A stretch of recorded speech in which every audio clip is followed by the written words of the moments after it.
제8장 작물화하는 데 적합한 식물의 식별과 성패의 원인. 사과의 작물화에 필요한 생태학적 조건을 본다면 북아메리카 농경민은 유라시아 농경민과 마찬가지였고 북아메리카의 야생 사과도 유라시아 야생 사과와 마찬가지였다. 그러나 아메리카 원주민들은 북아메리카의 사과를 작물화하지 못했다. 문제는 원주민들에게 있었을까, 사과에 있었을까? 야생식물의 작물화 문제. 우리는 몇몇 지역의 사람들이 어떻게 야생식물들을 재배하기 시작했는지 살펴보았다. 그것은 그 사람들의 생활 방식은 물론이고 후손들의 역사적 입지에까지 뜻밖의 중대한 영향을 미친 사건이었다. 이제 다시 우리의 의문들로 돌아가 보자. 캘리포니아, 유럽, 온대 오스트레일리아, 적도 이남 아프리카와 같이 비옥하고 매우 적합한 지역에서 왜 농업이 독립적으로 시작되지 못했을까? 그리고 독립적으로 농업이 시작된 지역 중에서도 어째서 어떤 지역은 다른 지역보다 훨씬 더 일찍 시작되었을까? 이에 대해서는 서로 대조적인 두 가지 설명이 얼른 떠오른다. 각 지역의 사람들이 또는 각 지역에 있는 야생식물이 문제였다는 설명이다. 한편으로 지구상에서 물이 적당히 있는 온대나 열대지방이라면 거의 어디나 작물화에 적합한 야생식물 종이 충분히 있게 마련이다. 이 경우 그중 일부 지역에서 농업이 시작되지 않았다면 그곳 사람들의 문화적 특성 때문이라고 설명할 수 있을 것이다.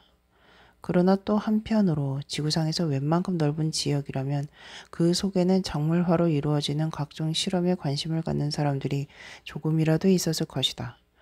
그렇다면 일부 지역에서 식량 생산이 발전하지 못했던 것은 적당한 야생식물이 없었기 때문이라고 설명해야 할 것이다. 다음 장에서도 보게 되겠지만 대형 야생 포유류의 가축화에 대해서도 똑같은 문제가 제기될 수 있다. 그 경우에는 해당 동물 종의 수가 식물에 비해 훨씬 적으므로 비교적 해결하기 쉽다. 가축화의 후보종으로 간주할 수 있는 대형 포유류, 즉 초식성이나 잡식성의 대형 야생 육서 포유류는 세계적으로 148종에 불과하다. 어느 특정한 포유류가 가축화에 적합한지를 결정하는 요인도 몇 가지밖에 안 된다. 그러므로 한 지역의 대형 포유류들을 모두 살펴보는 일, 그리고 일부 지역에서 포유류의 가축화가 이루어지지 못한 이유가 각 지역의 사람들 탓이 아니라 적합한 야생종이 없었기 때문이었는지를 확인하는 일도 간단하다. 그러나 이 접근 방법을 식물에 적용하기는 훨씬 더 어렵다.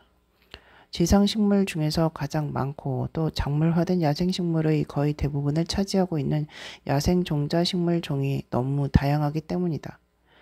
이렇게 많은 야생식물 종을 모두 검토하여 그 중에서 작물화할 수 있는 것이 몇 종인지를 판단한다는 것은 설령 캘리포니아와 같은 한 지역에 국한시키더라도 불가능한 일이다. 그러나 이제부터 그 문제를 극복하는 방법을 알아보기로 하자. 자발적 식량 생산이 이루어지지 못한 지역들. 종자식물이 그렇게 다양하다는 것을 처음 알았을 때 사람들은 지구상에 야생식물이 그렇게 많다니 기후만 적당하다면 어디든지 농작물로 개발할 만한 후보종들이 차고 넘쳤겠지 하고 반응했을 것이다. 그러나 야생식물의 대다수는 몇 가지 명백한 이유 때문에 애당초 작물화에 적합하지 않았다. 즉 목질로 이루어져 있고 먹을 수 있는 열매도 열리지 않고 잎이나 뿌리도 먹지 못하는 경우다. 총 20만 종의 야생식물 중에서 인간이 먹을 수 있는 것은 수천 종에 불과하다. 그 중에서 다소나마 현재까지 작물화된 것은 고작 수백 종에 지나지 않는다. 더구나 그 몇백 가지 농작물도 대부분은 우리의 식단을 약간 보완하는 정도일 뿐 그것만으로 문명의 발달을 뒷받침하기에는 부족했다. 현대 세계에서 모든 농작물을 통틀어 연평균 총생산량의 80%를 책임지고 있는 농작물은 겨우 12종에 불과하다. 그 12종 중에서 곡물로는 밀, 옥수수, 벼, 보리, 수수, 콩류로는 메주콩, 뿌리 또는 덩기종기 식물로는 감자, 마니오크, 고구마, 설탕 공급원으로는 사탕수수와 사탕무, 과일로는 바나나가 있다. 그 중에서 곡류만 따지더라도 전 세계 인류가 소비하는 총 연령의 절반을 넘는다.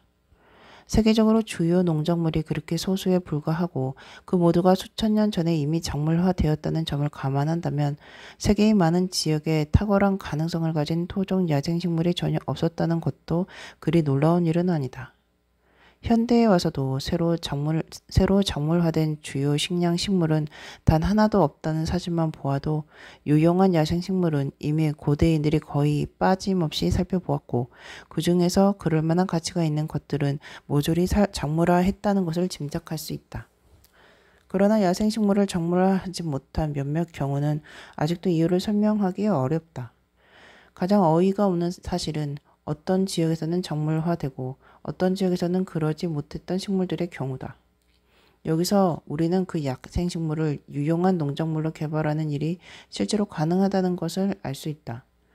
그렇다면 어째서 그 야생종이 다른 지역에서는 작물화되지 않았는지 의심을 품을 수밖에 없다. 이 알쏭달쏭한 문제의 전형적인 예는 아프리카에서 발견된다. 중요한 곡물인 수수는 아프리카의 사헬지대, 구체적으로는 사하라 사막의 바로 남쪽에서 작물화되었다. 야생 수수는 남쪽으로 남아프리카까지 자생하고 있었다.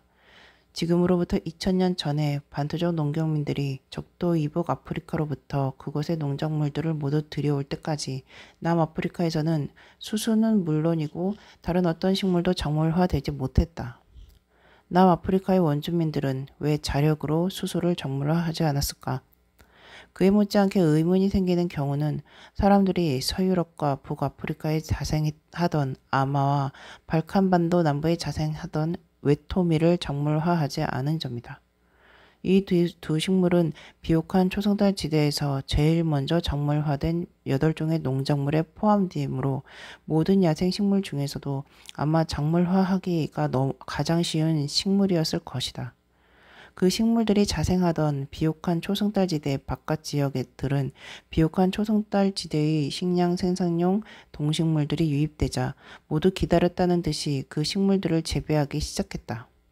그렇다면 이 지역의 사람들은 어째서 스스로 그 두 가지 작물 재배를 시작하지 않았을까? 마찬가지로 비옥한 초승달 지대에서 가장 먼저 작물화된 4종의 과일은 모두 그것이 처음 작물화되었던 것으로 보이는 지중해 동부에서 훨씬 먼 곳까지 자생하고 있었다. 올리브, 포도, 무화과는 서쪽으로 이탈리아, 스페인, 서북 아프리카까지 분포했고 대추야자는 북아프리카 전역과 아라비아까지 뻗어나갔다. 이 4종은 야생 과일 중에서도 작물화가 가장 쉬웠음이 분명하다. 그런데 비옥한 초승달 지대 바깥의 사람들은 어째서 그것들을 작물화하지 못하고 지중해 동부에서 이미 작물화되어 농작물로서 도입되고 나서야 비로소 재배하기 시작했을까? 그 밖에도 인상적인 사례들은 식량 생산이 자발적으로 시작되지 않은 여러 지역으로 다른 곳에서 가까운 동종 식물들이 작물화되었는데 또 그 지역에서는 작물화되지 못한 야생종들이 있었던 경우다. 예를 들자면 학명이 올리비아 유로피아인데 올리브의 일종은 지중해 동부에서 작물화되었다. 올리브에는 그 밖에도 열대 아프리카 및 남아프리카, 아시아 남부, 오스트레일리아 동부 등지에서 약 40종이 더 있다. 그중 일부는 올리아 유로피아에 가까운 동종식물이지만 작물화된 것은 하나도 없었다. 마찬가지로 야생 포도와 야생 사과도 각각 1종만이 유라시아에서 작물화되었다. 북아메리카에도 그 동종인 야생 포도와 사과가 많이 있어서 그중 일부는 현대에 와서 유럽산 야생 사과를 개량할 목적으로 교배되기도 했다. 그렇다면 어째서 아메리카 원주민들은 이렇게 유용한 것이 분명한 포도와 사과를 자력으로 작물화하지 않았을까? 이 같은 예들은 끝도 없이 많다. 그러나 이러한 논의에는 치명적인 결함이 있다. 식물의 작물화란 수렵 채집민이 한 가지 식물만을 작물화하고 그 밖에는 아무런 변화도 없이 유랑생활을 계속하는 식으로 이루어지는 것이 아니기 때문이다. 가령 북아메리카의 인디언 수렵 채집민들이 정착하여 야생사과를 재배하기만 했다면 그것이 곧 기막힌 농작물로 진화했을 것이라고 가정해보자. 그러나 유랑형 수렵 채집민들이 전통적인 생활 방식을 버리고 촌락에 정착하여 사과 과수원을 꾸미기 시작하려면 우선 가축화, 작물화할 수 있는 야생 동식물이 많아서 정주형의 식량 생산 생활이 수렵 채진 생활에 대해 경쟁력을 가질 정도가 되어야 했다. 요컨대 어떤 한 지역의 전체 식물군에서 작물화의 가능성은 어떻게 평가해야 할까? 예를 들어 아메리카 원주민들이 북아메리카의 사과를 작물화하지 못했던 진짜 문제는 인디언들에 있었을까? 사과에 있었을까? 이 질문에 대답하기 위해서 이제부터 독립적인 작물화의 중심지 중에서 서로 극단적인 대조를 보이는 세 지역을 비교해 보기로 하자. 앞에서도 보았듯이 그 세 중에 한 곳인 비옥한 초승달 지대는 아마도 세계에서 식량 생산이 가장 앞섰던 중심지일 것이다.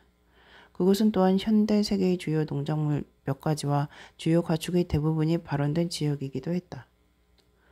그 밖의 두 지역은 뉴기니와 미국 동부이다. 두 지역 다 토종식물을 작물화하기는 했지만 그 종류는 극히 적었다. 그 중에서 세계적인 중요성을 갖게 된 곳은 한 군데뿐이었으므로 거기서 나온 식량으로는 비옥한 초승달 지대에서와 같이 인간의 기술 및 정치적 조직의 광범위한 발전을 뒷받침할 수 없었다. 이러한 비교를 통하여 우리는 다음과 같은 질문을 던져볼 수 있다. 과연 비옥한 초승달 지대의 식물군과 환경은 뉴기니와 미국 동부에 비하여 명백한 이점들을 가지고 있었을까? 비옥한 초승달 지대의 식물군의 이점. 인류사에서 핵심적인 사실 한 가지는 비옥한 초승달 지대라고 알려진 서남아시아의 한 지역이 일찍부터 중요성을 띠었다는 점이다. 그 지역은 도시, 문자, 제국, 그리고 우리가 문명이라고 부르는 것에 이르기까지 일련의 발전이 가장 먼저 일어났던 것으로 보인다.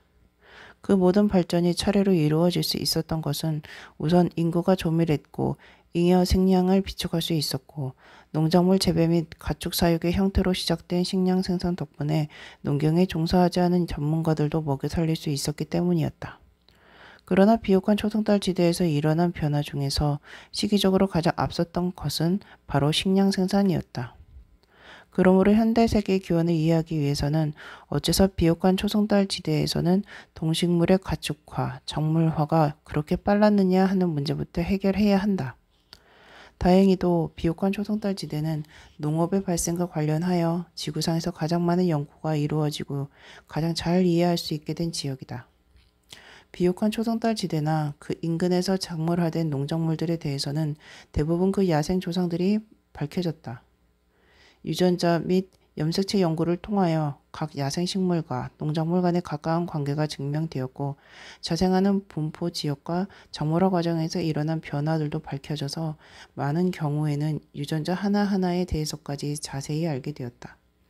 그러한 변화들은 지층에 차곡차곡 쌓여있는 고고학적 기록에서 관찰할 수 있고 작물화의 대략적인 장소나 시간도 알려져 있다. 물론 다른 지역, 특히 중국과 같은 곳에도 작물화가 빨리 이루어지게 된 여러 가지 이점들이 있었다는 사실은 부정하는 것은 아니지만 그와 같은 이점이나 그 덕분에 개발된 농작물들은 훨씬 더 상세하게 확인할 수 있는 곳이 바로 비옥한 초승달 지대이다. 비옥한 초승달 지대의 한 가지 이점은 그 지역이 겨울은 온난 다습하며 여름은 길고 덥고 건조한 이른바 지중해성 기후대에 속한다는 점이다. 그 같은 기후는 긴 건조기에도 살아남았다가 다시 비가 내리면 재빨리 성장을 재개할 수 있는 식물종을 선택한다. 비옥한 초승달 지대의 많은 식물, 특히 곡류와 콩류는 인간에게 유용한 방향으로 적응했다. 한 해살의 식물이어서 건조기가 오면 식물 자체는 말라 죽어 버리는 것이다. 한 해살의 식물은 1년밖에 못 살기 때문에 표본의 크기가 작을 수밖에 없다. 그 대신 큰 종자를 만드는 데 많은 에너지를 투자하는 경우가 많다.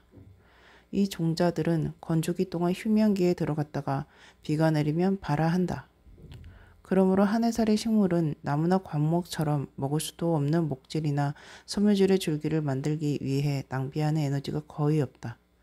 특히 종자가 큰 한 해살의 곡류와 콩류의 종자는 인간이 먹을 수 있다. 이 두 가지는 현대의 주요 12종 작물의 6종이나 포함되어 있다. 그와 반대로 숲 근처에 사는 사람들이 창밖을 내다볼 때 보이는 식물종은 대개 나무나 관목이다. 그 대부분은 줄기를 먹을 수도 없거니와 먹을 수 있는 종자를 만드는 데 사용하는 에너지도 훨씬 적다.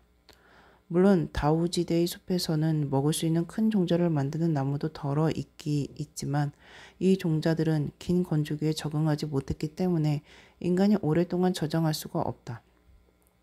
비옥한 초승달지대 식물군의 두 번째 이점은 그 야생 조상이 이미 풍부하고 생산성이 높았던 경우가 많았다는 것이다. 또한 큰 군락을 이루고 있는 수렵 채집민들도 금방 그 가치를 발견할 수 있었으리라는 점이다. 식물학자들은 만년 전에 수렵 채집민들이 했던 것처럼 그와 같은 자생 군락지에서 종자를 채취하는 실험을 해보았다. 그 결과는 해마다 1헥타르당 1톤에 가까운 종자를 수확할 수 있어서 겨우 1칼로리의 노동량으로 자그마치 50칼로리의 열량을 거둘 수 있다는 것이었다. 해마다 짧은 시간 동안 그렇게 막대한 양의 야생 곡류를 수확하고 그때부터 남은 기간 동안은 비축된 식량으로 살아갈 수 있었으므로 비옥한 초승달지대의 일부 수렵 채집민들은 식물을 재배하기 전부터 이미 영구적인 촌락을 이루고 정착 생활을 시작했던 것이다. 비옥한 초승달지대의 곡류는 야생 상태에서도 그렇게 생산성이 높았기 때문에 재배가 시작된 후에도 많은 변화가 필요하지 않았다. 앞장에서 이미 논의했듯이 중요한 변화는 인간들이 그 종자를 밭에서 재배하기 시작하자 곧 신속하게 자동적으로 일어났다. 우리가 먹는 밀과 보리의 야생 조상들은 이미 농작물과 거의 흡사했으므로 각각의 조상을 밝혀내는 일에는 의심의 여지가 없다. 종자가 큰 한 해살이 식물은 작물화가 쉬웠기 때문에 비옥한 초승달지대뿐 아니라 중국과 사헬에서도 가장 먼저 개발된 농작물이거나 아니면 그 중의 일부였다. 밀과 보리의 신속한 진화를 신세계의 주요 곡류인 옥수수의 경우와 비교해보자. 옥수수의 조상일지도 모르는 야생 식물은 돼지 옥수수다.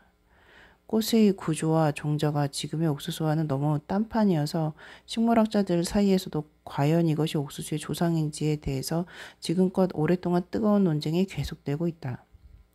돼지 옥수수는 식량으로서 수렵 채집민들에게 별다른 매력이 없었을 것이다. 야생 상태에서 야생밀에 비해 생산성이 낮았기 때문이다. 또한 종자는 거기서 진화된 옥수수보다 훨씬 조금 열렸고 그나마도 먹을 수 없는 딱딱한 껍질에 쌓여 있었다. 그러므로 돼지 옥수수가 쓸모있는 농작물이 되기 위해서는 먼저 생식 생태의 파격적인 변화가 일어나서 종자에 대한 투자를 크게 늘리고 그 돌 같은 껍질은 떼어버려야 했다. 고고학자들은 남북 아메리카에서 아주 조그마했던 고대의 옥수수가 사람의 엄지손가락만큼 커지기까지 과연 몇백 년 또는 몇천 년의 농작물 개발이 필요했는지에 대해서 지금도 활발한 논쟁을 벌이고 있다. 적어도 그 크기로부터 현대의 크기에 이르기까지 다시 수천 년의 세월이 더 걸렸던 것만은 명백한 듯하다. 밀과 보리의 눈에 띄는 장점들과 돼지 옥수수의 문제점 사이의 이 대조적인 차이는 곧 신세계와 유라시아에서 인간 사이의 발전 양상이 서로 달랐던 것에도 중요한 요인으로 작용했을 것이다. 비옥한 초승달지대 식물군의 세 번째 이점은 여기에는 자웅동주형 제꽃가루 바지, 식물, 즉 대개는 자화수분을 하지만 가끔은 타화수분도 하는 식물의 비율이 높다는 점이다. 원래 대부분의 야생 식물은 원칙적으로 타화수분을 하는 자웅동주 식물이거나 암수의 두 개체로 분리되어 있어서 수분을 하기 위해서는 다른 개체에 의존해야만 하는 식물이라는 사실을 돌이켜보자. 그와 같은 생태는 초기 농경민들을 짜증나게 만들었을 것이다. 그들이 어떤 생산적인 돌연변이 식물을 발견했더라도 그 식물의 후손은 곧 다른 개체와 교배함으로써 부모 식물로부터 물려받은 장점을 잃어버리고 말았기 때문이다. 그러므로 농작물이 될 수 있었던 야생식물은 대부분 전체 식물군에서 그 비율이 현저히 낮은 식물, 즉 자화수분을 주로 하는 자웅동주 식물이거나 무성생식으로 번식하는 식물이었다. 따라서 비옥한 초승달지대의 식물군에서 자웅동주형 제꽃가루 바지 식물의 비율이 유난히 높다는 것은 초기 농경민들에게 보탬이 되는 일이었다. 그것은 곧 인간에게 편리한 생식 생태를 가진 야생식물의 비율이 높았다는 뜻이기 때문이다. 또한 제꽃가루 바지 식물은 이따금씩 타화수분을 하기도 한다. 거기서 새로운 변종들이 생겨 선택폭이 넓어진다는 점에서도 초기 농경민들에게 편리했다. 그렇게 어쩌다가 일어나는 타화 수분은 동일한 종에 속하는 개체끼리만이 아니라 서로 가깝지만 다른 종 사이에서도 발생하여 이종 간의 잡종을 만들어냈다. 비옥한 초승달지대의 제꽃가루 바지 식물 중에서 그렇게 생겨난 잡종이 바로 현대색에서 가장 소중한 농작물인 빵밀이다. 비옥한 초승달지대에서 최초로 작물화된 8종의 중요한 농작물은 모두 제꽃가루 바지 식물이었다. 그리고 그 제꽃가루 바지 공류 중 외톨밀, 에머밀, 보리 중에서 두 종류의 밀에는 단백질 함량이 높다는 또 하나의 이점이 있었다. 그와 대조적으로 동아시아와 신세계에서 각각 가장 중요한 공유 농작물인 벼와 옥수수는 단백질 함량이 낮다는 것이 영양면에서 심각한 문제점으로 대두되었다. 서유라시아 지중해성 기후대의 남다른 이점. 이상에서 비옥한 초승달지대의 식물군이 최초의 농경민들에게 유리했던 점들을 몇 가지 살펴보았다. 결국 그 지역의 식물군에는 작물화에 적합한 야생식물의 비율이 유난히 높았음을 알 수 있다. 그러나 비옥한 초승달지대가 속해 있는 지중해성 기후대는 서쪽으로 더 연장되어 남유럽과 아프리카 서북부의 많은 부분도 포함하고 있다. 그리고 세계에는 그와 유사한 지중해성 기후를 가진 곳이 4군데나 더 있다. 캘리포니아, 칠레, 오스트레일리아 서남부, 남아프리카 공화국 등이다. 그러나 이들 지중해성 기후 지역에서는 비옥한 초승달지대와 앞을 다투어 식량 생산이 일찍 시작되기는커녕 아예 토착적인 농업을 시작하지도 못했다. 그렇다면 과연 서유라시아의 이 지중해성 기후에 대해서 어떤 남다른 이점들이 있었을까? 비옥한 초승달지대는 다른 지중해성 기후대에 비하여 적어도 5가지 이점이 있었다는 사실이 밝혀졌다. 첫째, 서유라시아에는 세계에서 가장 넓은 지중해성 기후대가 있다. 따라서 그보다 작은 오스트레일리아 서남부나 칠레의 지중해성 기후대에 비하여 야생 동식물도 다양하다. 둘째, 지중해성 기후대 중에서도 서유라시아는 계절별 연도별 기후 변화가 가장 큰 지역이다. 그러한 변화 때문에 그곳의 식물군도 진화하여 한 해살이 식물의 비율이 유난히 커졌다. 종의 다양성과 한 해살이 식물의 높은 비율이라는 이 2가지 요인이 합쳐져서 결국 서유라시아의 지중해성 기후대에서 가장 다양한 한 해살의 식물을 볼 수 있는 것이다. 그렇게 식물이 풍부하다는 것이 인류에게 어떤 의미가 있었는지는 지리학자인 마크 블룸러가 연구한 야생볕과 식물의 분포 상황을 보면 더욱 분명해진다. 블룸러는 세계에 존재하는 수천 종의 야생볕과 식물 중에서 종자가 가장 큰 56종을 가려내어 일람표를 작성했다. 자연이 주는 최고의 선물이라고 할 수 있는 이 종들은 모든 볕과 식물의 중간값에 해당하는 종자보다 적어도 10배 이상 무거운 종자를 가진 것들이었다. 그런데 사실상 그 모두의 원산지는 바로 지중해성 기후대이거나 그 밖에도 계절에 따라 건조해지는 환경들이다. 더 나아가 이 식물들은 비옥한 초승달지대를 비롯하여 유라시아의 지중해성 기후대에 속하는 몇 지역에 집중적으로 몰려 있어 그곳의 초기 농경민들은 선택의 폭이 엄청나게 넓었던 셈이다. 세계적으로 가장 훌륭한 56종의 볕과 식물 중에서 자그마치 32종을 독차지하고 있었으니 말이다. 특히 비옥한 초승달지대 최초의 중요 농작물 속에 포함되어 있던 보리와 에머밀은 그중 56종 중에서도 종자 크기가 각각 3위와 13위를 차지했다. 그와 대조적으로 칠레의 지중해성 기후대에는 그 같은 우수종이 2종밖에 없었고 캘리포니아와 남아프리카에는 각각 1종씩 그리고 오스트레일리아 서남부에는 아예 전무했다. 이 사실 하나만 보더라도 인류사의 흐름을 설명하는 일이 크게 진척된 셈이다. 비옥한 초승달지대의 지중해성 기후대가 가진 3번째 이점은 짧은 거리 안에서도 고도 및 지형 변동이 심하다는 점이다. 이곳에는 지구상에서 가장 낮은 지점 사해도 있지만 테헤란 인구에는 해발 5,600m에 달하는 산맥도 있다. 그와 같이 고도의 변동이 심하면 환경도 다양해져서 농작물의 잠재적인 조상인 야생식물도 매우 다양해진다. 산맥 부근의 저지대에는 강과 범람원과 사막이 있어서 관계 농업에 적합하다. 그와 대조적으로 오스트레일리아 서남부의 지중해석 기후대는 물론이고 그보다는 정도가 덜하지만 남아프리카 공화국과 서유럽의 지중해석 기후대도 고도, 생식지, 지형 등의 변화가 적다. 비옥한 초승달 지대의 고도차가 심하다는 것은 곧 수확기가 제각각이었다는 뜻이다. 높은 고도에서 자라는 식물들은 낮은 고도에서 자라는 식물들에 비해 종자를 늦게 생산했다. 그래서 수렵 채집민들은 곡물이 익는 속도에 따라 산비탈을 오가면서 수확할 수 있었다. 고도가 일정한 곳에서는 자라 모든 곡물이 한꺼번에 연그는 바람에 수확기가 집중되어 쩔쩔매는 일이 없었던 것이다. 그러다가 재배가 시작되자 산비탈에서 자라면서 불규칙한 비에 의존하던 야생 곡류의 종자를 최초의 농경민들이 가져다가 물이 풍부한 하천 유역에 심는 것은 간단한 일이었다.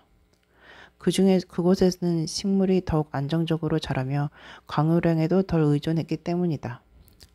비옥한 초승달 지대가 짧은 거리 안에서도 생태학적으로 다양했던 것은 네 번째 이점과도 관계가 있었다. 그것은 소중한 농작물의 야생 조상뿐 아니라 가축화된 대형 포유류의 야생 조상도 풍부했다는 점이다. 캘리포니아, 칠레, 오스트레일리아 서남부, 남아프리카 공화국 등지의 지중해성 기후대에는 가축화하기에 적합한 야생 포유류의 수가 적거나 아예 없었다. 그와 대조적으로 비옥한 초승달 지대에서는 대형 포유류인 염소, 양, 돼지, 소가 매우 일찍부터 가축화되었다. 개를 제외한다면 이 네 종은 전 세계를 통틀어 가장 먼저 가축화된 동물이었을 가능성이 많다. 오늘날에도 그 네 종의 동물은 전 세계의 가축화된 포유류 중에서 가장 중요한 5종에 포함된다. 그러나 그들의 야생 조상이 가장 많이 분포했던 지역은 비옥한 초승달 지대 안에서도 각각 조금씩 달라서 그 네 종은 각각 다른 곳에서 가축화되었다. 양은 아마 중부였을 것이고 염소는 고도가 높은 동부의 이란 자그로스 산맥이나 서남부 레반트 지역, 돼지는 중북부, 소는 아나톨리아를 포함한 서부였을 것이다. 이 네 종의 야생 조상이 많았던 지역은 그렇게 각각 달랐지만 그들은 모두 충분히 가까운 곳에 살았으므로 일단 가축화된 후에는 한 지역에서 다른 지역으로 쉽게 옮길 수 있었고 따라서 결국 네 종 모두 비옥한 초승달 지대 전역에 퍼졌다. 비옥한 초승달 지대의 농업은 초기에 작물화한 8종의 식물, 즉 창시 작물과 함께 시작되었다. 그 8종의 창시 작물은 곡류인 에멀밀, 웨토밀, 보리와 콩류인 렌즈콩, 완두콩, 병아리콩, 쓰살갈퀴, 그리고 섬유 작물인 아마였다. 8종 중에서 비옥한 초승달 지대와 아나톨리아 밖에서도 널리 자생하는 식물은 아마와 보리 2가지뿐이다. 창시 작물 중에서 이 종은 분포 지역이 매우 좁아서 병아리콩은 터키 동남부에 국한되었고 에머밀은 비옥한 초승달 지대에만 국한되어 있었다. 그래서 비옥한 초승달 지대에서는 토종 야생식물만 작물화해도 충분히 농업을 시작할 수 있었다. 다른 곳에서 야생식물을 작물화시킨 농작물들이 도착할 때까지 기다릴 필요가 없었던 것이다. 뒤집어 말하면 8종의 창시 작물 중에서 이 종은 비옥한 초승달 지대 외에는 자생하지 않았으므로 다른 지역에서는 아예 작물화될 수도 없었다는 뜻이다. 이렇게 적당한 야생 포유류와 식물이 있었기 때문에 비옥한 초승달 지대의 옛 사람들은 집약적인 식량 생산을 위한 우수하고 균형 잡힌 생물 조합을 금방 구성할 수 있었다.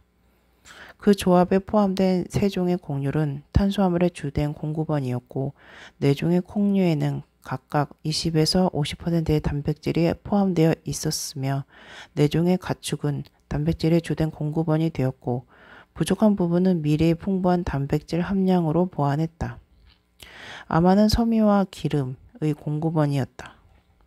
그리고 동물의 가축화와 식량 생산이 시작되고 나서 몇천 년이 지난 후 동물은 젖, 털, 쟁기질, 운송 등을 위해서도 이용되기 시작했다.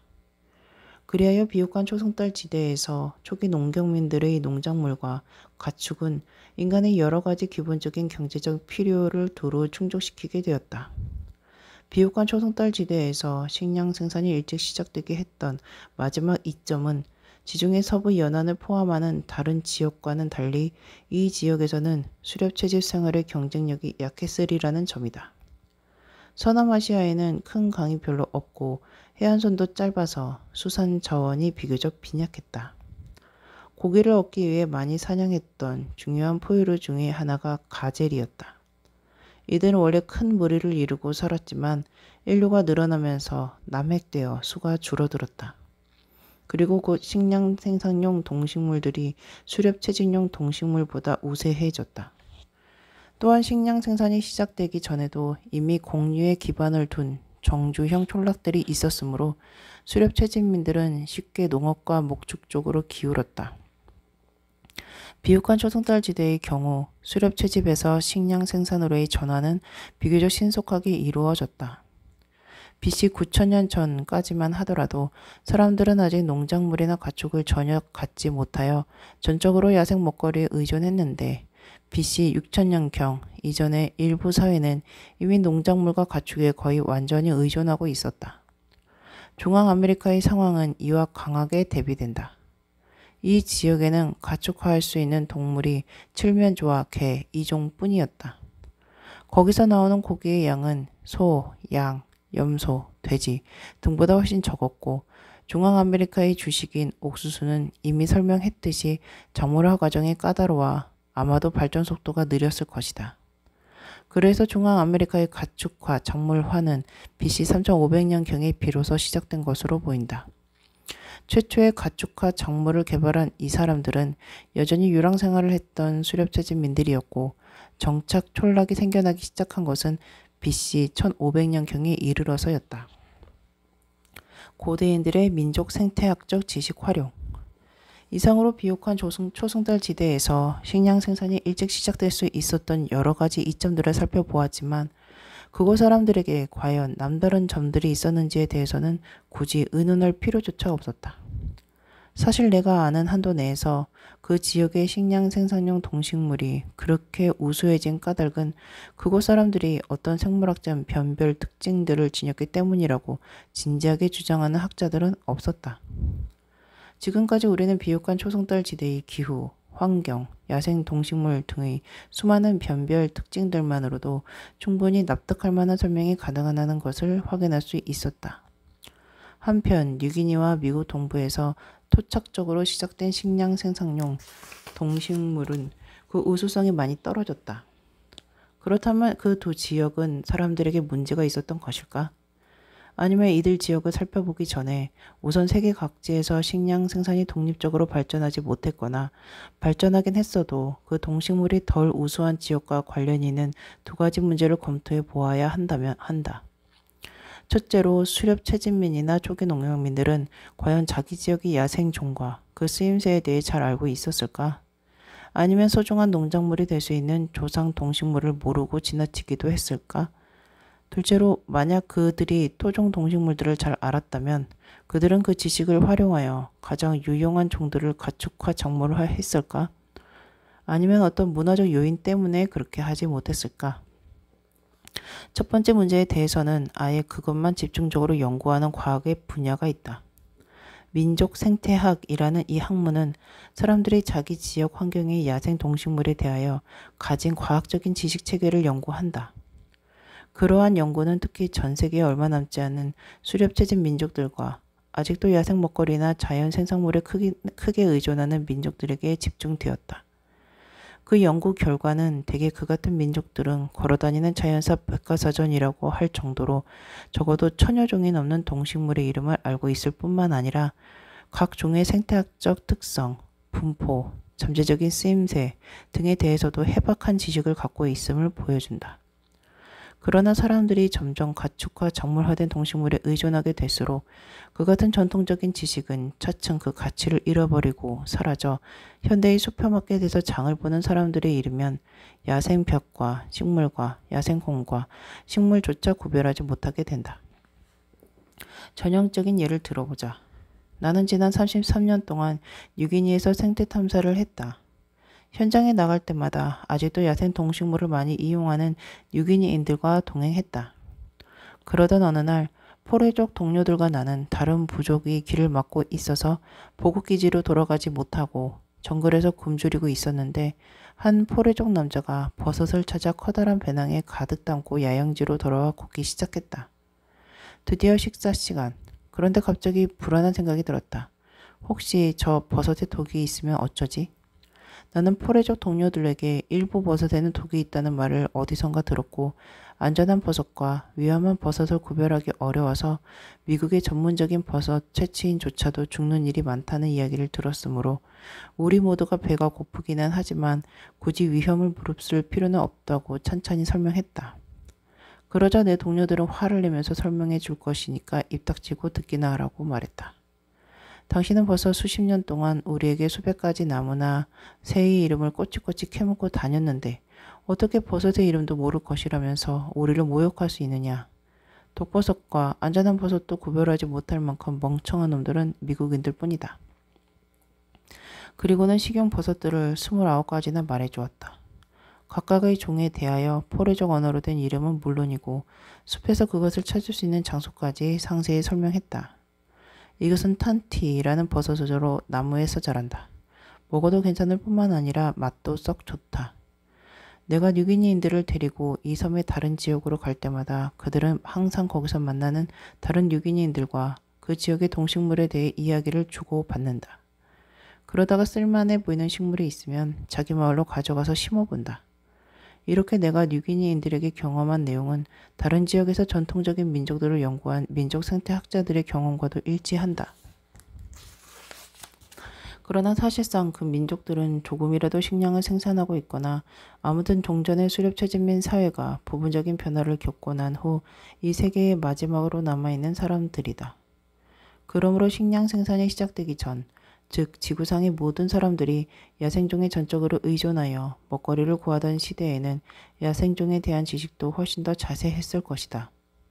최초의 농경민들은 생물학적 현생 인류가 자연계에 밀접하게 의존하여 살면서 수만 년에 걸쳐 축적한 지식을 그대로 물려받았을 것이다. 그러므로 야생종의 잠재적 가치가 최초의 농경민들의 눈에서 벗어났을 가능성은 지극히 희박해 보인다. 그 문제와 관련된 또 하나의 문제는 과연 고대의 수렵 채집민과 농경민들도 그렇게 민족 생태학적 지식을 잘 활용하여 야생식물을 선택하고 재배하게 되었겠느냐는 것이다. 이에 대한 한 검사는 시리아의 유프르테아스 강 유역 가장자리에 있는 텔 아우 후레이라는 고고학적 유적지에서 이루어졌다. 그 지역 사람들은 BC 만년에서 9천년에 이미 1년 내내 촌락 생활을 했던 것으로 보이지만 그때까지는 아직 수렵 채집민이었다. 농작물의 재배는 BC 9천년경 이후에 시작되었던 것이다. 고고학자인 고든 힐먼, 수잔 칼리지, 데이비드 해리스 등은 그 유적지에서 탄화된 다량의 식물 잔해를 발굴했는데 그것은 그곳에 거주하던 사람들이 다른 곳의 야생식물을 유적지로 가져왔다가 내버린 찌꺼기로 보였다. 이 과학자들은 700개 이상의 샘플을 분석했다. 각각의 샘플에서는 70종이 넘는 식물에서 나온 평균 50알 이상의 확인 가능한 종자들이 들어있었다. 이 탄화된 종자들을 조사한 결과 현재로서 확인할 수 없는 식물들을 제외하고 확인된 식물들만 보더라도 그 유적지의 촌락민들은 엄청나게 다양한 식물을 채취했다는 것이 밝혀졌다. 이 촌락민들은 몹시 고지식한데 과연 눈에 띄는 종자 식물을 모조리 주었다가 집으로 가져와서 함부로 먹었을까? 대부분의 종에는 독이 들었고 먹을 수 있는 식물은 극소수에 불과했을 텐데 그들은 그렇게 어리석지 않았다. 야생식물을 157종이나 채취했다면 이것저것 가리지 않고 마구 주워 모은 것으로 보이지만 그 밖에도 그 주변에서 자생하는 종들이 많았다. 그러나 탄화된 잔해 속에서는 발견되지 않았다. 선택된 1557종은 세 부류로 나누어진다. 그중 많은 종은 독이 없어서 즉시 먹을 수 있다. 또 콩류와 겨자과에 속하는 식물들은 종자에 독이 있지만 이 독소는 간단히 제거할 수 있어서 금방 종자를 먹을 수 있다. 그리고 몇 가지는 전통적으로 염료나 약품의 공급원으로 사용되던 식물의 종자였다. 이 선택된 157종에서 발견되지 않은 야생종들은 그 지역에서 가장 독성이 강한 잡초들을 포함하여 인간들에게 쓸모가 없거나 유해한 종들이었다.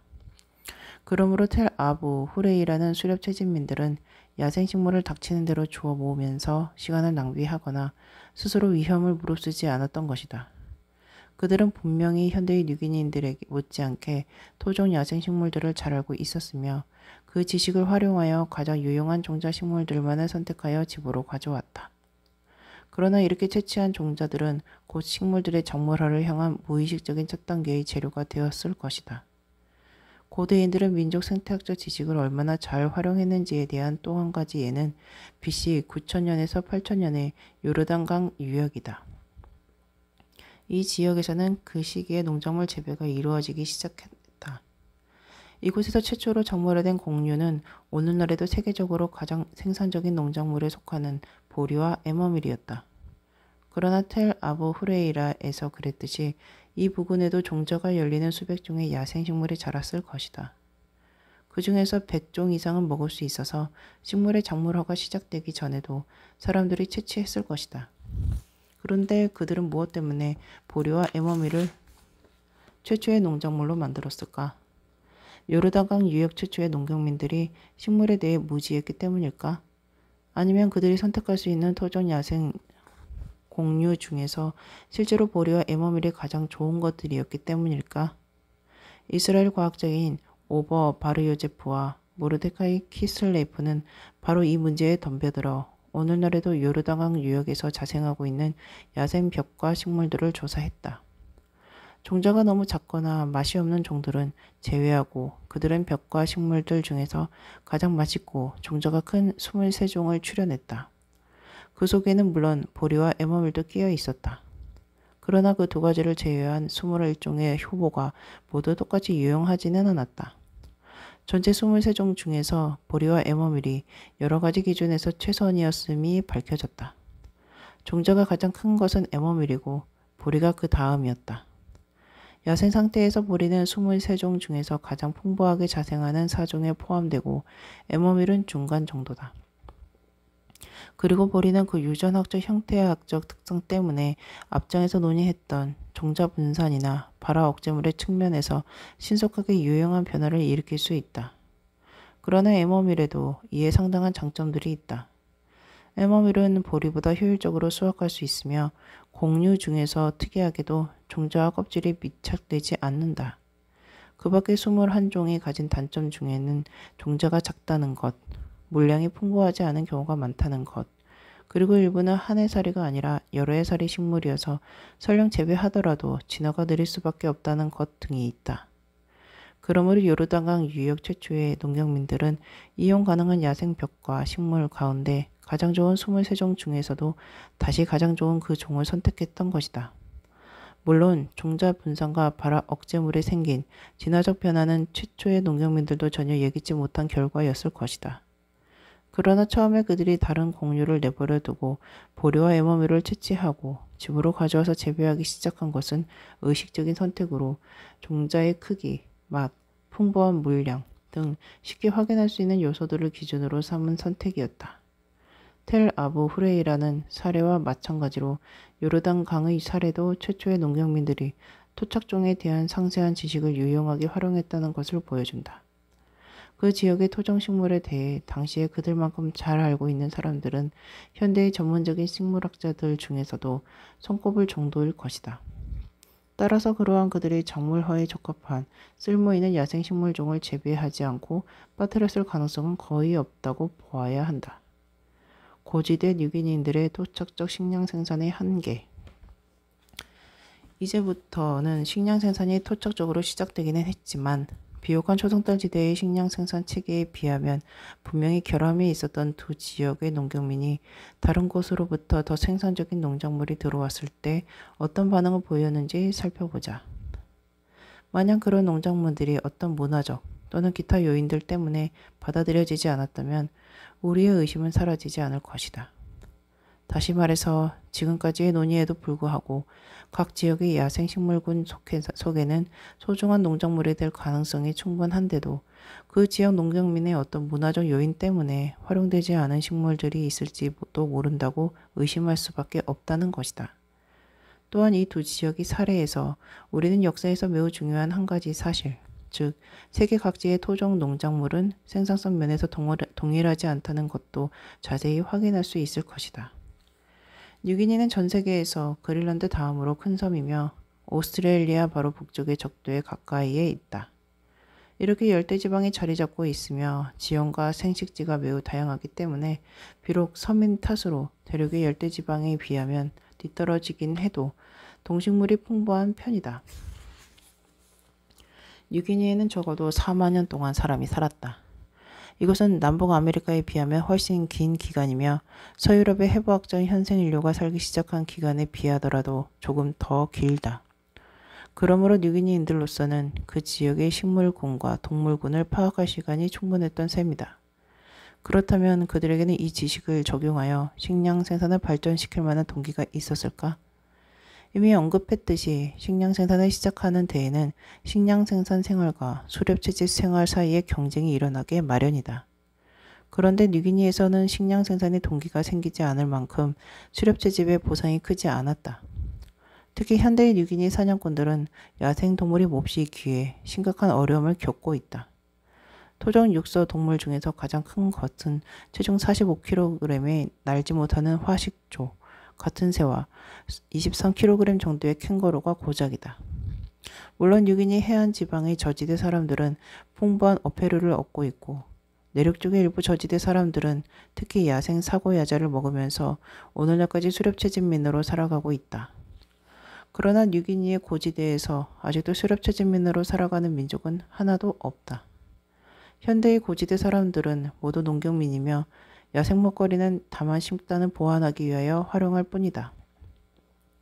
고지대 사람들이 사냥을 하기 위해 숲으로 들어갈 때는 밭에서 기른 채소를 식량으로 가져간다. 만약 이 식량이 다 떨어지는 불상사가 발생한다면 그 지역의 야생 먹거리에 대하여 해박한 지식을 갖고 있는 그들도 속절없이 굶어 죽을 수밖에 없다. 이렇게 현대 뉴기니의 대부분 지역에서 수렵재지 생활만으로 살아갈 길이 없기 때문에 오늘날 뉴기니의 고지대 사람들은 물론이고 대부분의 저지대 사람들까지 농경민이 되어 정교한 식량 생산 체계를 유지하며 정착 생활을 하는 것도 전혀 놀라운 일이 아니다. 전에는 숲으로 덮여있던 고지대의 광활한 지역들이 전통적인 농경민들의 손에서 밭으로 변했고 울타리를 치고 배수를 하는 등 철저히 관리되면서 조밀한 인구를 먹여 살리고 있다. 고고학적 증거에 의하면 뉴기니에서 농업이 기원한 것은 BC 7000년 경으로 매우 오래전으로 거슬러 올라간다. 농업이 시작되던 시기에 뉴기니 주변의 다른 육지에는 아직 수렵채집민밖에 없었으므로 고대의 이 농업은 뉴기니에서 독립적으로 발전했을 것이다. 초창기에 밭에서 농작물로 확신할 만한 잔해가 발견된 적은 없었지만 그 속에는 유럽인들이 이주하기 시작할 때까지 뉴기니인들이 재배하고 있던 그리고 뉴기니의 야생 조상들로부터 작물화되었다고 밝혀진 농작물들이 일부나마 포함되어 있었을 것이다. 이와 같은 토종 작물 중에서 가장 중요한 것은 현대세계의 주요 농작물인 사탕수수이다. 오늘날 사탕수수의 연평균 생산량은 2위와 3위의 농작물, 밀, 옥수수를 합친 생산량과 거의 맞먹는다. 그 밖에도 뉴기니 원산님이 확실한 농작물에는 오스트랄리무사 바나나라고 불리는 바나나류, 카나리움 인디쿰이라는 견과수, 늪지대의 대형 타르토란, 그리고 먹을 수 있는 다양한 풀줄기, 뿌리, 녹색 채소 등이 있다. 빵나무와 뿌리 작물인 참마 및 타르토란도 뉴기니에서 작물화되었을 가능성이 있다. 다만 그 야생 조상은 뉴기니에만 국한되지 않았고 뉴기니에서 동남아시아까지 두루 분포하고 있으므로 확실한 결론을 내릴 수는 없다. 현재로서는 이 두 작물이 전통적으로 추정했던 것처럼 동남아시아에서 작물화되었느냐 아니면 뉴기니에서도 독립적으로 작물화되거나 뉴기니에서만 작물화되었느냐 하는 문제를 풀어줄 만한 증거가 없는 상황이다. 그러나 뉴기니의 생물상에는 세 가지 심각한 취약점이 있었다. 첫째, 비옥한 초송달지대, 사헬, 중국 등지에서는 매우 중요한 공류가 몇 종이나 작물화되었는데 뉴기니에서는 일종도 작물화되지 못했다.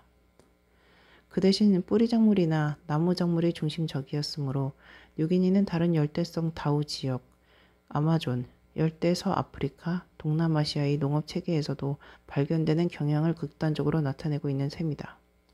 이들 지역의 농경민들도 뿌리 작물에 역점을 두기는 했지만 적어도 이 종의 공류, 아시아벼와 대형 종자가 열리는 율무라는 아시아상 공류는 작물화했다. 뉴기니에서 공류 농업이 시작되지 못한 이유는 애당초 작물화할 만한 야생작물이 너무 적었기 때문이었을 가능성이 많다. 이 지역의 토종식물은 전 세계에서 종자가 가장 큰 야생벽과 식물 56종에 속에 단 1종도 끼지 못했던 것이다. 둘째, 뉴기니의 동물군에는 가축화할 수 있는 대형 포유류가 전혀 없었다. 현대 뉴기니에 존재하는 가축이라고는 돼지, 닭, 개 뿐이고 그나마도 모두 지난 몇천 년 이내에 동남아시아에서 인도네시아를 거쳐 들어온 것들이다. 그래서 뉴기니의 저지대 사람들은 물고기를 잡아서 단백질을 얻지만 고지대 사람들은 심각한 단백질 부족으로 고생하고 있다. 그들의 열량의 대부분을 섭취하는 주식은 단백질 함량이 낮기 때문이다. 타르토란의 경우는 단백질 1%밖에 안 되며 백미보다도 훨씬 적고 비옥한 초성달지대의 밀류와 콩류에는 한참 못 미치는 수준이다. 뉴기니 고지대의 어린이들은 올챙이 배를 하고 있다. 그것은 양은 많지만 단백질이 부족한 식사를 할 때 나타나는 특징이다.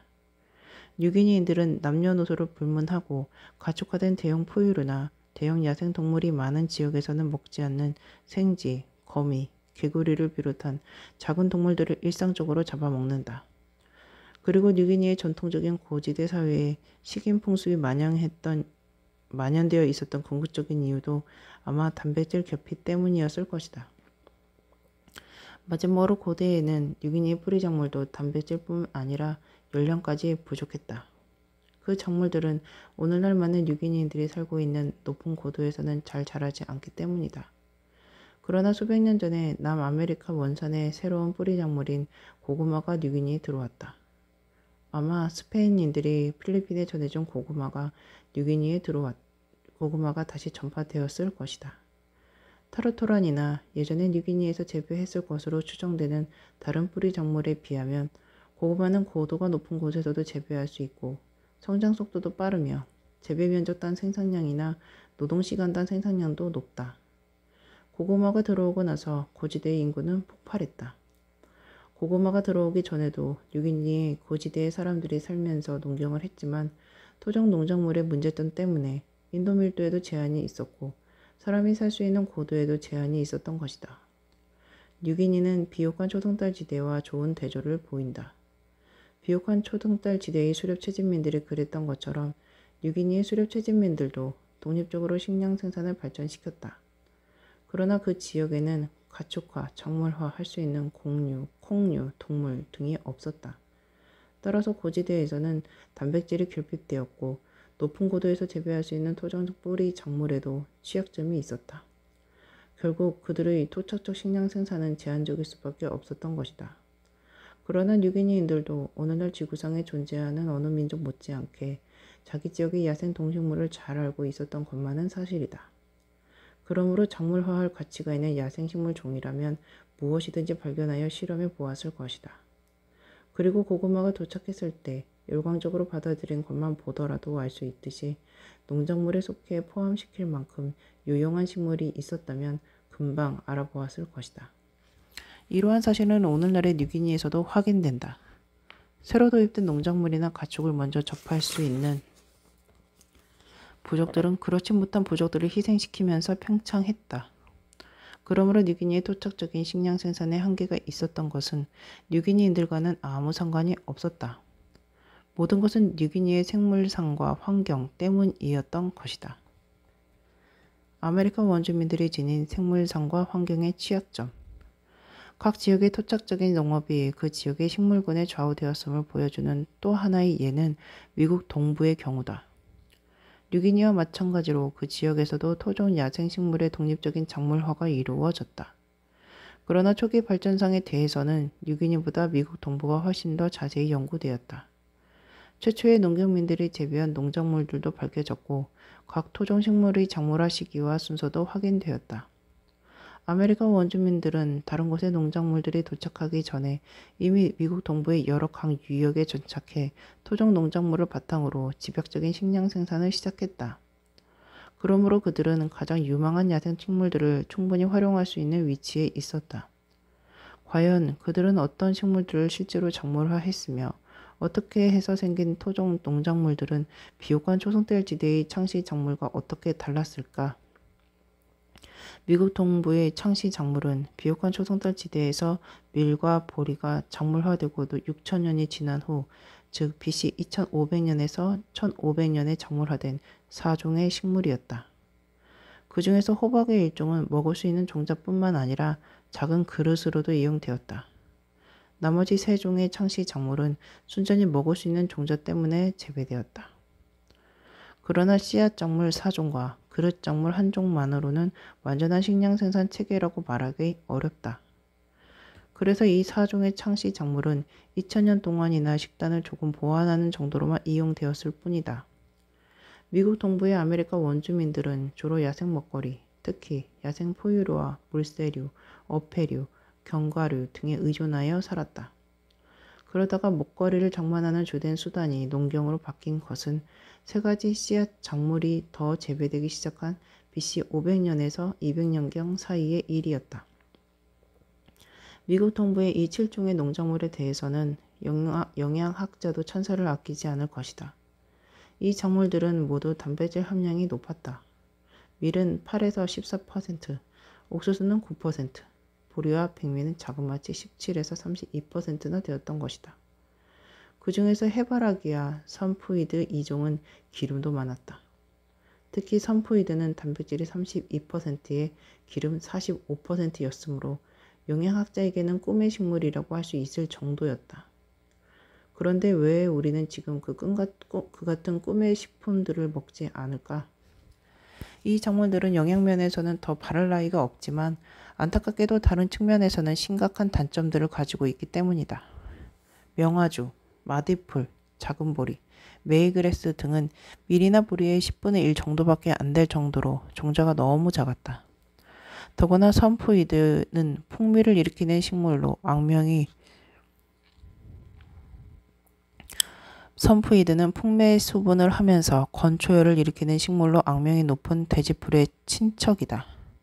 돼지풀처럼 선푸이드의 꽃가루도 군락지를 형성하고 있는 곳에서는 건초열을 일으킨다.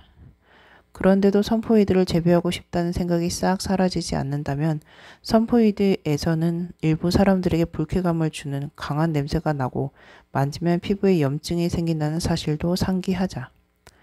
AD 1년 이후 드디어 몇 개의 교역로를 통해 멕시코의 농작물이 미국 동부로 들어오기 시작했다. 옥수수는 AD 200년경에 도착했지만 그 후로도 여러 세기 동안은 중요한 역할을 담당하지 못했다. 그러다가 AD 900년경에는 북아메리카의 짧은 여름에 적응한 새 변종이 나타났고 1100년경에는 누에콩이 도착하면서 마침내 옥수수, 누에콩, 호박이라는 멕시코산 3대 작물이 완성되었다. 그때부터 미국 동부의 농경은 크게 활성화되었고 미시시피 강과 그 지류들을 따라 연구가 조밀한 추장 사회들이 생겨났다. 일부 지역에서는 훨씬 생산적인 멕시코산 3대 작물과 함께 토종 작물도 존속했지만 대부분의 지역에서는 완전히 3대 작물로 교체되고 말았다. 그래서 인디언들의 밭에서 선푸이드가 자라는 것을 본 유럽인은 아무도 없었다. 유럽인들이 남북아메리카를 식민지화하기 시작한 1492년 무렵에는 이미 농작물로서의 선푸이드는 사라지고 없었기 때문이다. 고대 미국 동부의 특성 작물 중에서 해바라기와 동부호박 단 2종만이 다른 곳에서 작물화된 농작물들과 경쟁할 수 있었고 오늘날까지도 재배되고 있다. 현대의 도토리 호박과 여름 호박도 수천 년 전에 작물화된 이 미국산 호박에서 나온 것들이다. 이상과 같이 뉴기니와 마찬가지로 미국 동부의 경우도 시사하는 바가 많다. 이 지역은 선험적으로 생산적인 토착 농업이 발달했음직한 곳이다. 토양이 비옥하고 강우량이 적당하며 기후도 적합해서 오늘날에는 풍요로운 농업이 이루어지고 있다. 식물군도 생산적인 야생 경과수를 포함하여 종이 다양했다. 실제로 이 지역의 아메리카 원주민들은 토종 작물을 바탕으로 농업을 발전시켰고 촌락 생활을 영위했으며 BC 200년에서 AD 400년경에는 문화의 꽃을 활짝 피우기도 했다. 그들은 수천 년 동안이나 자기 지역에서 가장 유용한 야생식물을 잠재적인 농작물로 활용할 수 있는 위치에 있었던 셈이다. 그렇지만 호프힐 문화가 꽃핀 시기는 비옥한 초송달 지대에서 촌락 생활이 시작되고 나서 거의 9,000년이 흐른 뒤였다. 그리고 이른바 미시시피 문화는 아메리카 원주민들이 이룩한 것으로는 멕시코 이북에서 가장 규모가 큰 도시와 복잡한 사회를 낳았는데 이 경우도 멕시코산 3대 작물이 더 큰 규모의 인구 폭증을 촉발시켰던 AD 900년 이후의 일이었다. 그러나 그 인구 폭증은 너무 늦게 찾아왔으므로 미국의 아메리카 원주민들은 미처 유럽의 식민지화라는 임박한 재앙에 대비할 겨를이 없었다. 미국 동부산 농작물을 바탕으로 한 식량 생산만으로 인구 폭증을 촉발하기에 불충분했던 그 이유는 간단하다. 이 지역의 야생 공유는 밀과 보리의 유용성과 비교할 수도 없었다. 미국 동부의 아메리카 원주민들은 그 지역의 야생 콩류, 섬유식물, 과실수나 경과수 등을 작물화하지 못했고 개 이외에는 가축화한 동물도 없었다. 그나마도 아마 남북 아메리카의 다른 지역에서 가축화되었을 것이다. 미국 동부의 아메리카 원주민들도 분명히 주변의 야생 종들 중에서 중요한 작물이 될 만한 것들을 빠뜨리지 않았다. 현대과학으로 무장한 20세기 품종 개량자들조차도 북아메리카의 야생식물을 개발하는 데는 별로 성공을 거두지 못했다. 물론 피칸을 경과수로, 블루베리를 과실수로 작물화하고 사과, 서양자두, 포도, 나무딸기, 블랙베리, 딸기 등 유라시아의 몇 가지 과실 작물을 북아메리카의 야생 친척과 교배시켜 개선한 것은 사실이다. 그러나 이 몇 가지의 성공이 우리의 식습관에 일으키는 변화는 AD 900년 이후 멕시코의 옥수수가 미국 동부에 살던 아메리카 원주민의 식습관에 일으킨 변화와 비할 바가 못 된다. 미국 동부산 작물에 대해 가장 잘 알고 있는 농경민들은 바로 그 지역의 아메리카 원주민들이었다. 멕시코산 3대 작물에 도착하자 그들은 동부산 작물을 포기하거나 그 비중을 감소시키는 선택을 했다.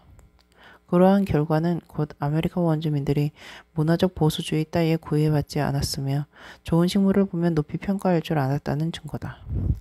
그러므로 뉴기니와 마찬가지로 미국 동부에서도 토착적 식량 생산의 취약점은 아메리카 원주민 때문이 아니라 전적으로 아메리카의 생물상과 환경 때문이었다 할 수 있다. 척박한 환경에 둘러싸인 수렵 채집민들의 식량 생산. 지금까지 우리는 식량 생산이 토착적으로 시작된 지역이면서도 서로 대조적인 세 곳의 예를 살펴보았다. 비옥한 초성달지대는 한쪽 극단에 속하고 뉴기니아 미국 동부는 반대쪽 극단에 속한다. 비옥한 초성달지대의 여러 민족들은 훨씬 일찍부터 토종 식물을 작물화했다. 그들은 훨씬 더 많은 종을 작물화했고 훨씬 더 생산적이거나 소중한 종들을 작물화했다. 또한 농작물의 유형들도 훨씬 다양했고 집중적인 식량 생산을 발전시켰고 조밀한 인구를 더 빨리 증가시켰다. 결과적으로 현대에 들어오면서 더 진보된 기술, 더 복잡한 정치 조직, 그리고 다른 민족들을 감염시킬 수 있는 더 많은 유행병을 갖게 되었다. 우리는 비옥한 초성달 지대, 뉴기니, 미국 동부 사이의 그러한 차이점들이 각 지역의 민족이 가진 취약점이 아니라 야생동식물의 차이에서 비롯되었음을 확인했다. 다른 지역에서 더 생산적인 농작물이 들어왔을 때 각 지역의 사람들은 신속하게 그 농작물을 활용했고 식량 생산을 강화했으며 인구를 크게 증가시켰다. 이러한 현상을 더 연장시켜 본다면 캘리포니아, 오스트레일리아, 아르헨티나의 팜파스, 서유럽처럼 식량 생산이 토착적으로 시작되지 못한 지역에는 가축화, 작물화에 적합한 야생 동식물이 뉴기니나 미국 동부보다도 더 적었다고 말할 수 있을 것이다. 이 두 지역에서는 제한적이나마 어쨌든 식량 생산이 시작되었기 때문이다. 실제로 이 장에서 언급된 마크 블룸러의 연구, 즉 종자가 큰 벽과 식물에 대한 전 세계적인 조사와 다음 장에서 보게 될 각 지역의 대형 포유류에 대한 전 세계적인 조사는 앞서 언급한 여러 지역의 가축화, 작물화할 만한 동물이나 공류가 부족했다는 사실을 보여준다. 식량 생산의 시작에는 식량 생산과 수렵 채집 사이의 경쟁이 개입되어 있었다는 사실을 돌이켜보자.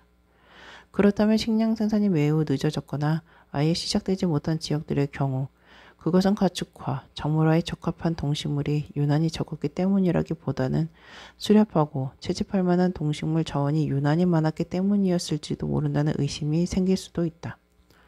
그러나 토착적인 식량 생산이 늦게 시작되거나 아예 시작되지 못한 지역들의 대부분은 수렵 채집민들에게 풍요롭기는커녕 오히려 척박한 환경에 둘러싸여 있었다. 오스트레일리아와 남북 아메리카에서는 유라시아나 아프리카와 달리 빙하기 말기 무렵에 대부분의 대형 포유류가 멸종되었기 때문이다. 그래서 이들 지역에서는 식량 생산에 대한 수렵 채집의 경쟁력이 비옥한 초석달 지대보다도 약했다. 그러므로 이들 지역에서 식량 생산이 실패하거나 취약했던 것은 사냥감이 풍부한 데서 오는 경쟁 때문이었다고 말하기 어렵다. 오랜 시간 넓은 지역에 걸친 혁신적인 야생 동식물에 대한 수용성. 이러한 결론들이 잘못 이해되는 경우를 피하기 위해서 이 장을 마치기 전에 먼저 두 가지 사항을 너무 과장해서 보이지 않도록 단서를 달아야겠다. 그러한 수용성이나 제한은 결코 절대적인 것이 아니다. 우리는 이미 여러 지역의 민족들이 다른 지역에서 작물화된 더 생산적인 농작물을 받아들이는 사례들을 검토해 보았다. 그리고 대체적인 결론은 사람들이 유용한 식물을 식별할 수 있다는 것. 그러므로 작물화에 적합한 더 좋은 토종식물이 있었다면 금방 알았으리라는 것. 문화보수주의나 금기 따위에 구애받지는 않았으리라는 것이다. 그러나 이 장에는 오랜 시간에 걸쳐 넓은 지역에서 라는 중요한 수식어를 덧붙여야 한다. 인간 사회에 대해 잘 아는 사람이라면 매우 생산적인 농작물, 가축, 그 밖의 것보다 나은 것을 찾아서 선택하는 혁신적인 어떤 사회가 이러한 것들을 거부했던 사례들을 무수히 제시할 수 있기 때문이다. 물론 모든 사회가 자기들에게 유용한 모든 혁신을 신속하게 받아들였다고 생각하는 것은 명백히 잘못된 판단이다. 나도 그렇게 주장하려는 것은 아니다. 사실 한 대륙 전체 또는 적어도 수백 개의 경쟁적인 사회가 공존하고 있는 넓은 지역을 놓고 보았을 때 그중 어떤 사회는 혁신에 대해 더 관용적이며 또 어떤 사회는 더 저항적이다. 새로운 농작물, 가축, 기술 등을 잘 받아들이는 사회는 그 덕분에 더 잘 먹을 수 있어서 혁신에 저항하는 다른 사회보다 인구가 더 많아진다. 결과적으로 다른 사회를 교체하거나 정복하거나 말살할 수 있게 된다. 이러한 현상은 새로운 농작물을 받아들이는 일에 그치지 않고 훨씬 광범위하게 일어나는 중요한 현상이다. 이에 대해서는 제13장에서 다시 살펴보게 될 것이다. 또 하나의 단서는 각 지역의 야생 동식물이 식량 생산의 발생을 제한한다는 점에 관련되어 있다. 실제로 현대에 이르기까지 식량 생산이 시작되지 않았던 여러 지역에 대해 나는 그들 지역에서는 절대로 아무리 긴 시간이 흘러도 결코 식량 생산이 시작될 수 없었다고 주장하지는 않는다. 오스트레일리아 원주민들이 현대까지도 석기시대의 수렵채집민으로 남아있는 것을 보면서 오늘날의 유럽인들은 흔히 이 원주민들은 그냥 두었으면 영원히 그와 같은 상태에 머물러 있었을 것이라고 생각한다. 그러한 오류를 제대로 판단하기 위해 외계에서 온 어느 방문객이 BC 3000년에 지구에 뚝 떨어졌다고 가정해보자. 미국 동부에서 식량 생산이 시작된 것은 BC 2500년경의 일이므로 그 외계에는 그곳에서 식량 생산을 발견하지 못했을 것이다. 그러나 만약 BC 3000년에 이 방문객이 야생 동식물의 취약점 때문에 미국 동부에선 영원히 식량 생산이 시작될 수 없을 것이라는 결론을 내렸다면 그 이후 일어난 사건들로 인하여 그의 판단은 빗나가고 말았을 것이다. 마찬가지로 어떤 외계인이 BC 8500년이 아니라 BC 9500년에 비옥한 초성달지대를 방문했다면 비옥한 초성달지대 역시 영구적으로 식량 생산에 부적합한 곳이라고 오해했을 것이다. 나는 캘리포니아, 오스트레일리아, 서유럽 등 토착적인 식량 생산이 시작되지 않은 지역들의 가축화, 작물화할 만한 동식물이 전혀 없었다고 따라서 외부의 가축 작물이나 민족들이 들어오지 않았다면 언제까지나 수렵채집민들밖에 없었을 것이라고 주장하는 것이 아니다.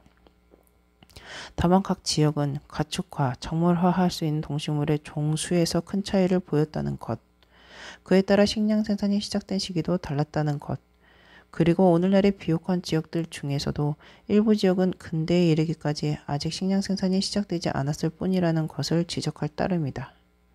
이러한 내용은 가장 후진적인 대륙이라는 오스트레일리아에서 잘 드러난다. 오스트레일리아 남부는 물이 풍부하여 이 대륙에서 식량 생산에 가장 적합한 지역이다. 최근 몇천 년 동안 이 지역의 원주민 사회가 발전해온 궤적을 살펴본다면 결국 언젠가는 토착적인 식량 생산이 시작되었을 것으로 보인다. 원주민들은 이미 월동용 촌락을 만들고 있었다. 그리고 물고기 통발, 그물, 심지어 긴 운하까지 만들어 고기잡이를 위한 환경을 철저히 관리하기 시작했다.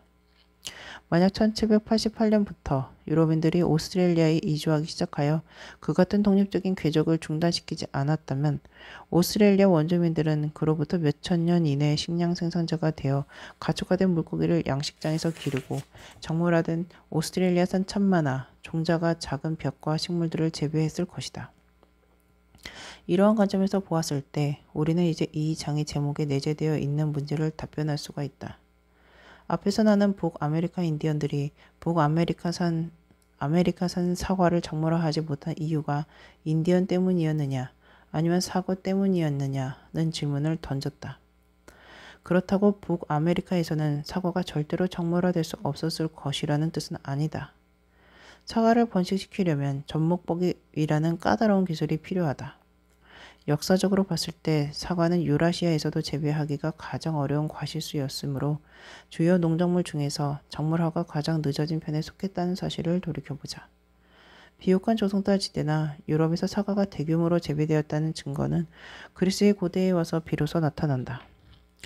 이는 유라시아에서 식량 생산이 시작된 시기로부터 다시 8천년이 흐른 후였던 것이다. 만약 아메리카 원주민들도 그와 같은 속도로 접목법을 발명하거나 습득했다면 결국에는 사과를 작물화했을 것이다. 그러므로 유럽인들이 들어올 때까지 아메리카 원주민들이 북아메리카산 사과를 작물화하지 못한 이유는 그 지역 사람들 때문도 아니었고 사과 때문도 아니었다. 사과의 작물화에 필요한 생태학적 선행 조건을 본다면 북아메리카의 인디언 농경민들은 유라시아의 농경민들과 마찬가지였고 북아메리카의 야생 사과도 유라시아의 야생 사과와 마찬가지였다. 사실 독자들이 지금 이 장에서 읽으면서 먹고 있는 사과, 즉 슈퍼마켓에서 파는 사과의 일부는 최근에 유라시아의 사과와 북아메리카의 야생 사과를 교배시켜 개량한 변종들이다. 그러므로 아메리카 원주민들이 사과를 작물화시키지 못한 이유는 아메리카 원주민들에게 주어진 야생 동식물 전체의 문제였다. 그 동식물들이 가축화, 작물화에 그다지 유망하지 않아서 북아메리카에서는 식량 생산이 늦게 시작되었기 때문이다.